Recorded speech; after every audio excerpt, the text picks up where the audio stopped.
Hello বন্ধুরা, তোমরা কেমন আছো? আমরা তো ভালো আছি। দেখো একটা নতুন ভিডিও নিয়ে চলে এসেছি, কি আলু আর সাবুর পাঁপড়। তো প্রথম থেকে দেখতে থাকো। সাবুটা তো আগে থেকে সিদ্ধ করে ছেঁকে নিয়েছি, দেখো এরকম হবে ঘনত্ব। তো আলু তো সিদ্ধ করে মাখিয়ে নিয়েছি, এবার কি ওই অল্প করে আলু দিয়ে দেবো।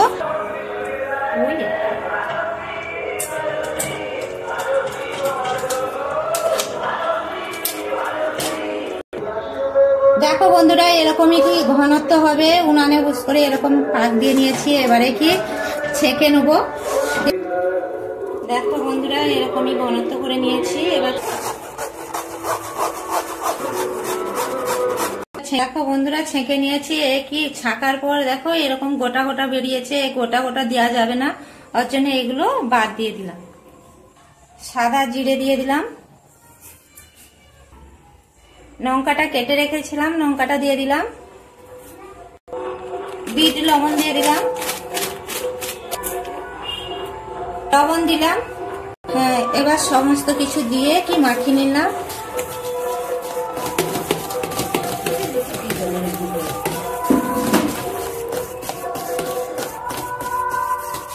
মাঝখানে দেবো শুধু। এবার পাঁপড়টা দেবো। আগে কি পেপার বিছিয়ে নিয়েছি, তেল দিয়ে দিচ্ছি, তেলটা মাখিয়ে নেবো।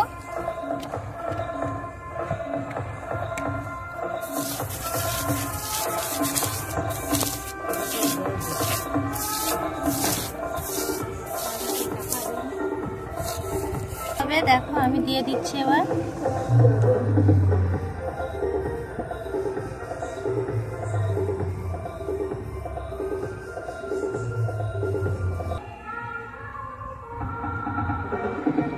বন্ধুরা, দেওয়া শেষ হয়ে গেছে। কি দেখো পেপারের উপরে দিয়েছি তো পেপারের রং হয়ে গেছে একদম।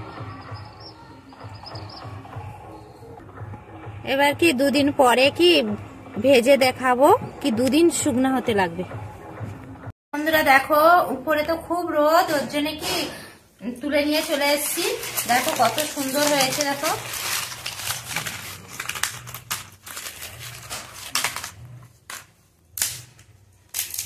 ভাঙলাম, খুব শক্ত হয়ে গেছে। দেখো এরকম করে শুকনো করতে হবে।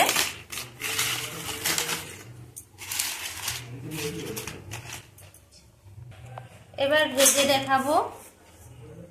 দেখো বন্ধুরা, এবার ভাজার জন্য কি তেল বুস করিয়ে দিয়েছি, এবার ভেজে নিচ্ছি।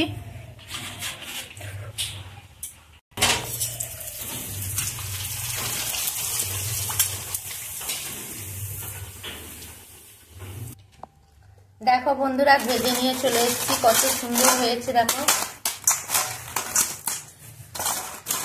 দেখো কত মুচমুচে হয়েছে।